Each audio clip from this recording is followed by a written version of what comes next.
Growing a Greener World is made possible in part by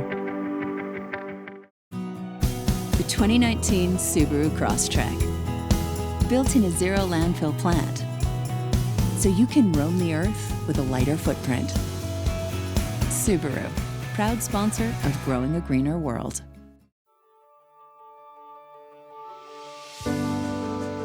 I'm Joe Lample.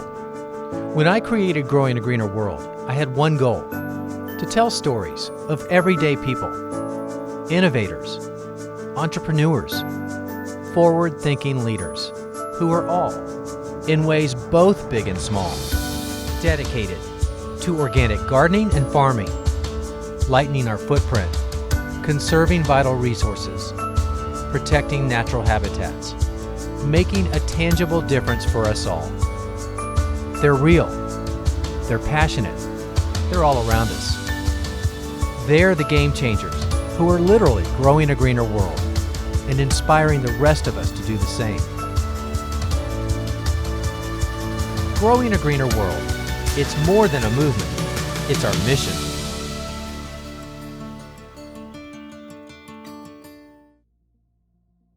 You know, over the years, we've had a lot of exciting times on set at Growing a Greener World, but I'm pretty sure today is going to take the cake on great days. Now, many of us have grown up watching Paul James and his show Gardening by the Yard on HGTV, and over those 13 years, we've come to know Paul pretty well. We've watched him go through 2 different gardens, we've watched his kids grow up, and we've learned a lot through his knowledge and his humor.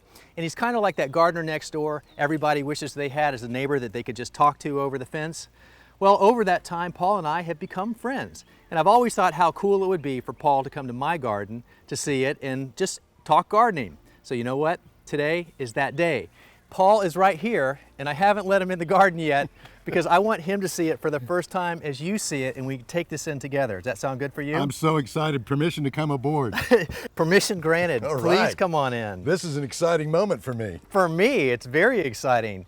So this is it, Paul. As you can tell, there's quite a few tomato plants in here. Quite a few. And I love those. Now, let's just address the elephant in the room, first of all. Yeah. I love my Sun Gold tomatoes, but look at my Sun Gold tomato. This one in particular, it fruited its little heart out, and now, look, no foliage. And yet, the interesting thing I find here is that you look at the other 3 plants in here, and they're relatively healthy. Yes. And this very one, healthy. What do you think? You know, it's weird to me. Tomatoes have for decades been America's #1 backyard crop. Right. But for me anyway, tomatoes are exceedingly difficult to grow. Yes. Because there's so many pathogens, most of them soil-borne. There are critters, and for me, the squirrels love them. Yeah. So I still try every year, but you know, it's like the definition of insanity, you know, kind of thing. Because who doesn't love a homegrown tomato, right? Right. This, I have no idea. Yeah. I mean, it's just a bizarre, it looks like a pathogen. Yeah. And it looks like it's, you know, well into the plant itself. Yeah. But I've never seen anything like it. At least you got fruit. Well, you know, it's short-lived, but I have fruit. But the good news is I have another plant, another Sun Gold in the ground in a different bed, and it looks beautiful. So maybe that soil doesn't have the pathogen in it. But I'll tell you a trick. What I have learned, I don't grow them in the ground anymore. I grow them in big containers. Okay. Because then I know I'm not dealing with those soil-borne pathogens. Eliminate that. So yeah, it takes care of that. Also, I don't have as many issues with blossom end rot. You know, I can maintain good soil moisture. I mulch them with rotten straw. Right. And so I've had a lot more success since I switched to growing in containers. Now, for you, what, 40, 50 containers? That might be a bit of a challenge, but you know, it's one solution for the backyard gardener. Solutions for backyard gardeners. That's what Paul James, known to generations of fans as the Gardener Guy, has been doling out for decades. Recognizable for both his trademark bushy mustache and his ever-present sense of humor. Paul was responsible for the first gardening show on HGTV. Over the course of 13 years, he inspired millions to take up gardening and even inspired me to launch Growing a Greener World. So having him take a walk through my own yard where I could pick his brain one-on-one was a chance this fan just couldn't pass up. Okay, now do you grow squash? Well, Okay, why are we picking the problem plants? Well, because you're here. Well, I love squash. I absolutely love squash, but squash vine borers are a huge problem in my Tell me about it. And, you know, they are really nasty, and you can go out of town for a few days, come back, and you see the wilt and, you know, the effects of the little larva in there doing its thing. Yep. One good organic control that I've found is a tennis racket. For the moth. If you'll get out there and backhand or forehand works, that does a number on them pretty quickly. You know, beyond that, you slice the vine, you inject a little BT. But it's a struggle. And when I hear people, and squash bugs, that's a whole nother ball game. But when I hear people talk about the struggles that they have with particular vegetables, year after year after year, my advice generally is grow something else. Yeah. I mean, if you're gonna constantly wage war against bugs and pathogens, you're taking the fun out of gardening. Yeah, you are. And you don't want to have to spray. Yeah. So, you know, go to the farmer's market for your squash. And buy what you need. And plant something else that you can have good success with. Those are nice. I love cukes. The Armenian cucumbers I love to grow. Oh, yeah. And my favorite now are the little Persian cucumbers. Right. Yeah, the little guys. Yeah. They're just delightful. I haven't tried them They're yet. wonderful. All right. Something else to add to my list. Beans? Yeah, beans, and then I've added cosmos in here to attract some of the pollinators, and it looks like I'm attracting more Japanese beetles than anything else. But my pest control method of choice is just a cup of soapy water in the morning, or hands picking, and knocking them off. The problem is if I come out with that beverage in the morning, like the coffee, and the soapy water in the other, I gotta make sure I knock it into the right cup, because it's happened the wrong way. How are the beans? Great. What is that, Kentucky Wonder? Yeah, it is. I want one. I haven't tried them yet. Good crunch. Paul, I want to ask you about your pest control methods. Okay. Do you have pest issues? And if so, what do you do, or how do you deal with that issue? 40 years worth of gardening organically. Well, the biggest mistake people make is they see one Mexican bean beetle and they bust out a broad spectrum pesticide. Yes. And they spray everything. So they kill the pests, but they also kill all the beneficials. Indeed. And nature throws us this weird curve because the reproductive rate of pests is typically much higher than it is of beneficials. So it takes a long time for those beneficials to get back in the garden. Right. When you overreact like that, you're upsetting the balance that was there. Yeah. So my advice is tolerate a little bit, inspect the plants regularly, and yes, you know, you're likely to see some damage. Okay, deal with that, but just that. Yes. So whether it's BT for caterpillars, or it's, you know, if things got really out of hand and you might need something like neem, fine. But just don't go spraying everything in sight. Exactly, because I always like to tell people, even pests have sort of a preferred palate of what they like to eat. It's not like going through a buffet and collecting everything on the line. Right. You pick what you like, right? So there's no need to go spray everything else. No. Nor should we. No, not at all. In fact, you know, plants can succumb to, say, up to 40% foliage damage and still produce. Yeah. You know, Paul, disease always seems to be one of those challenges that gardeners face, and I'm a big proponent of providing that light and that air circulation, and yet some plants are more susceptible to it than others, and cucumbers are certainly one of those examples. And then, as you mentioned, tomatoes, one of the most challenging things you can grow. But what are some of the methods that you use for disease control as an organic gardener? For years, we've relied on copper-based fungicides, sulfur-based fungicides, but I've come across one in recent years that I think is fabulous. Okay. It's called Serenade, and it is a Bacillus subtilis. A biological control. Yeah, so just like we have BT, right. Bacillus thuringiensis, well, this is BS. and if anybody knows about BS, it's me. But it's a wonderful product, covers a broad range of fungal diseases. So I think it's fantastic. Well, I'm definitely going to be checking that out. The other thing that I find very important is to create that barrier at the soil level and use a good mulch. And you are using what is, hands down, my favorite, good old leaf mold. It's the best, right? There's nothing better. Well then, if you like that, you would appreciate my stash of leaf mulch. I'd love to see your stash. Let's go see it. My pride and joy, my leaf corral. Yeah, this is sexy to me. So we have a rule at my house. Yeah? No leaf ever leaves the property. Love that.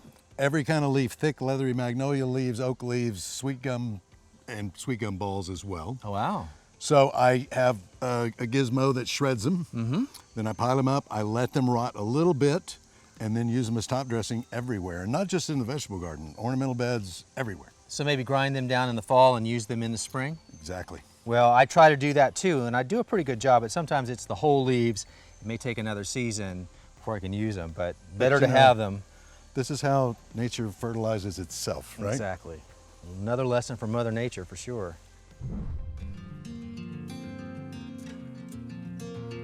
Well, my love of gardening goes all the way back to my childhood. My maternal grandparents had a 100-acre farm in Arkansas, dirt poor, no indoor plumbing, no air conditioning. And they eked out a meager living by what they were able to produce on the farm. The soil was pretty good, and there was one horse that provided all the power they needed to plow and harvest and all that. So I spent several summers there, and that's, I mean, forgive me, but those are my roots in the world of gardening. My dad always had a big suburban backyard garden, so I was always around it. The thought of actually doing a television show never occurred to me till much later in life. My wife and I bought our first home in 1979, and I immediately set out to dig up a fresh vegetable garden. So I owned a publishing company for like 15 years, and there was a guy that worked for me who was a writer and helped with sales, and his wife was an anchor for the CBS affiliate in Tulsa. So through him, she was aware of my passion for gardening. And she called me one day and said, would you be interested in doing a package? And I said, what's a package?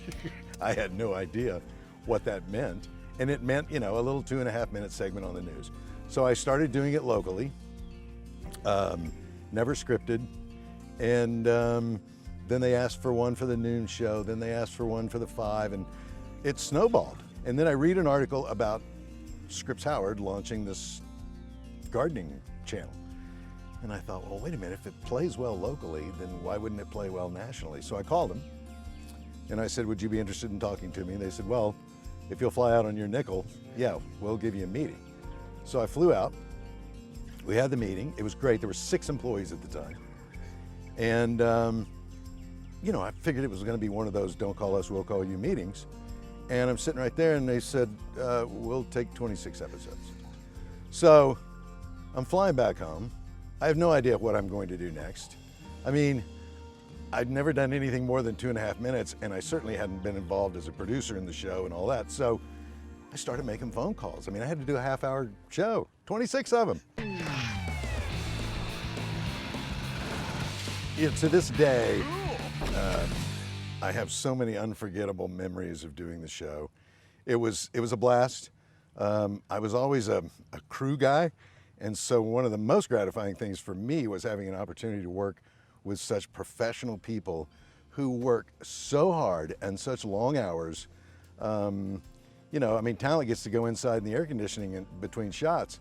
They're out there all day long busting their chops, and you establish friendships with these people. I mean, they watched my kids grow up. They, you know, they became dear friends, and I'm still in touch with some of them to this day.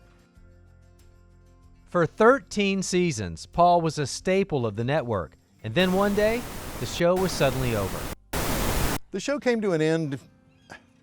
It was a combination of changes at the corporate level, changes in the direction of the network, and they decided that gardening simply wasn't maybe as sexy a topic as, you know, the home fixer-upper shows and things like that. And so it came to an end. It was a fairly abrupt end. I actually thought I was going to last a little longer. To this day, I don't understand why there aren't more gardening shows on television.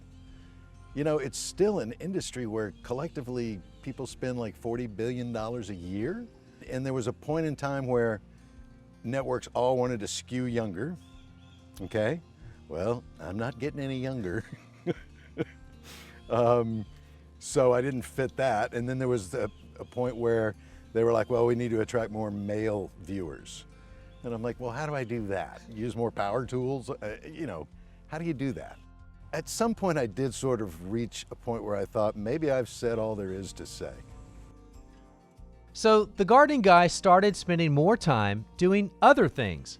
But a few years ago, once his 3 kids had grown up and moved out, he and his wife Carrie downsized to a smaller house with a much smaller yard that Paul couldn't even bring himself to do anything with. But those seeds of Paul's gardening passion were still viable. They had just gone dormant for a little while. I spent a year trying to figure out what to do. And one night, Carrie says, why don't you go back to your roots? And I said, well, what does that mean? She said, why not a vegetable garden? So I took the space, expanded it, and created this really nice raised bed garden. And I grow primarily what I like. I can't imagine life without potatoes. It's my favorite food in the whole world. So I've had 65 hills of potatoes this year. I've harvested some. I've got more to harvest when I get home. Garlic, onions, squash, tomatoes, okra, lots of herbs, peanuts. How about that? I'm not a Georgia boy, but I grow peanuts. All kinds of stuff, blueberries. There's just so much. And during the spring season, we're growing lots and lots of greens. We love salads. So I'll have 150 heads of lettuce out there at any point in time. Lots of collard greens, mustard greens, spinach. I grow so much stuff. And, you know, I have reached a point in life where I pretty much just grow what I know we're going to eat.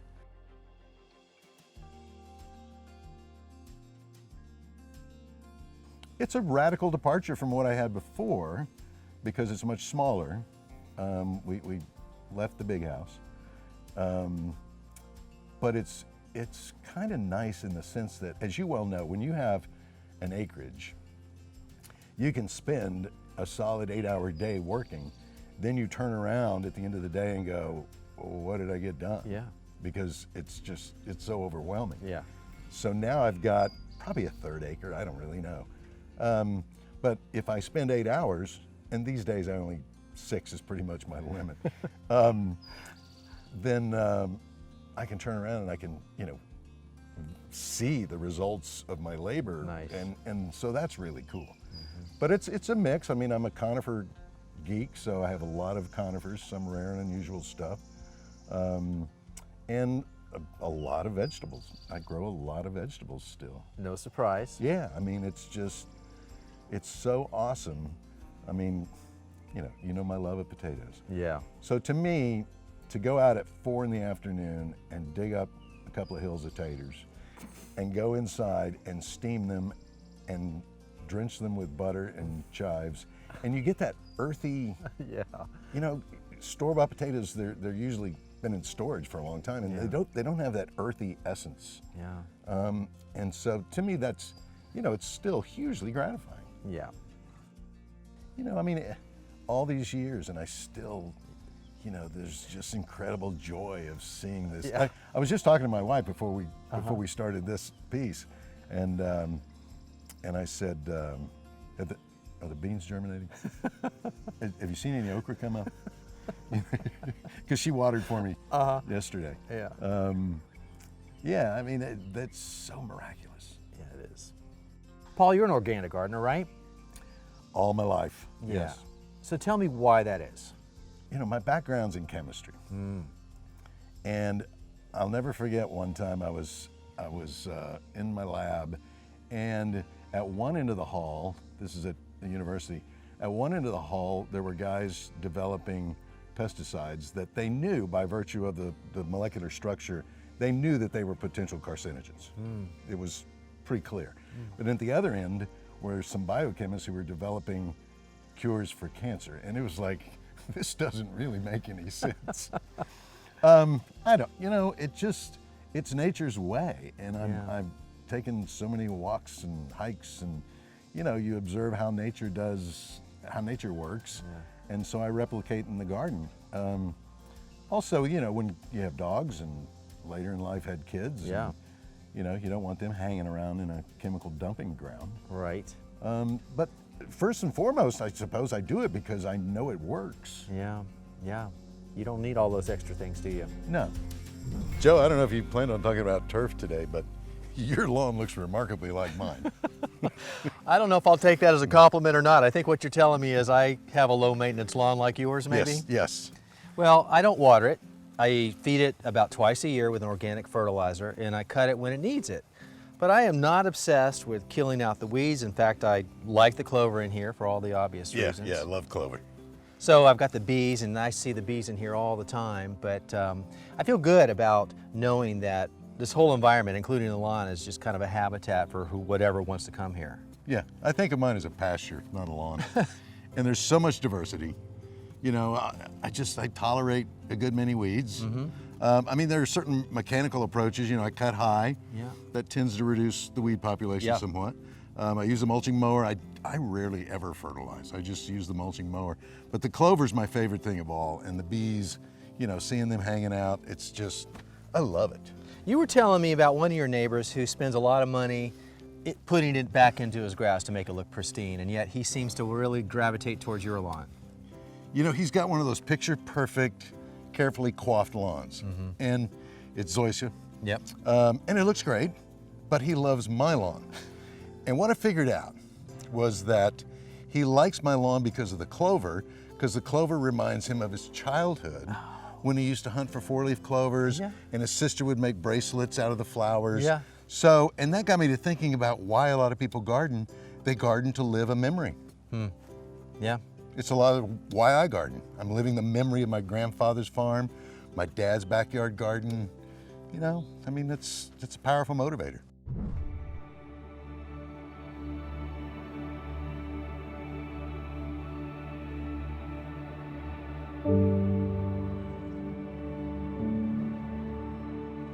So Paul, you've been at gardening a very long time. People have been following your advice for decades, literally.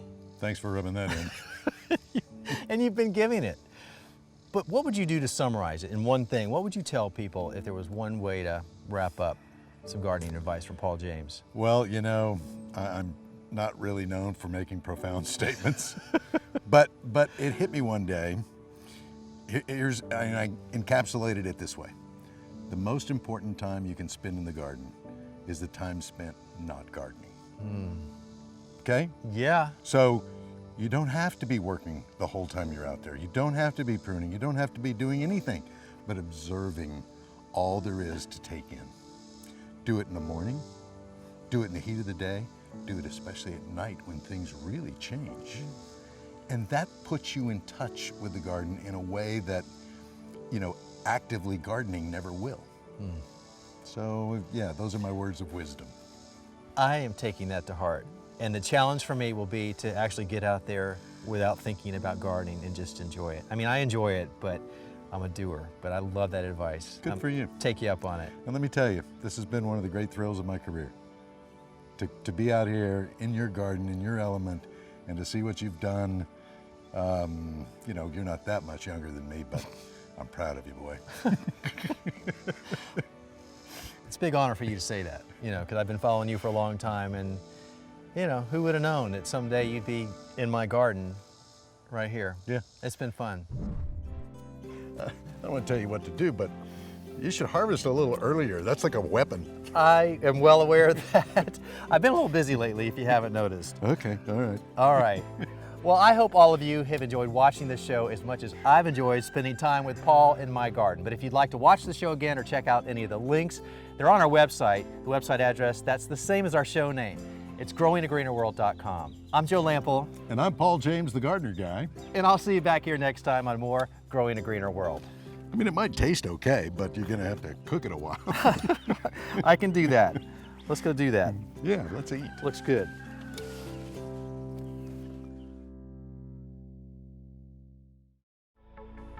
Hello, and welcome to two gray-haired white guys in the garden.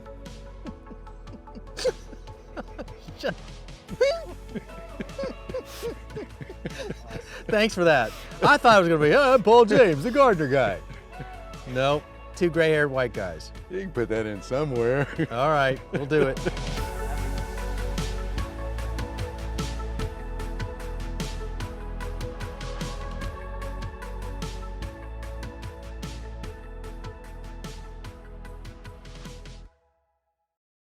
Now you can continue your garden learning online in courses from me, Joe Lample, and my online gardening academy.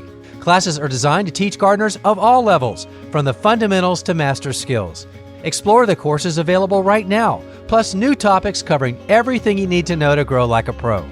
Take each class on your own schedule, from anywhere. Plus, you'll have opportunities to ask me questions about your specific garden in real time. Go to joegardner.com/learn for details today.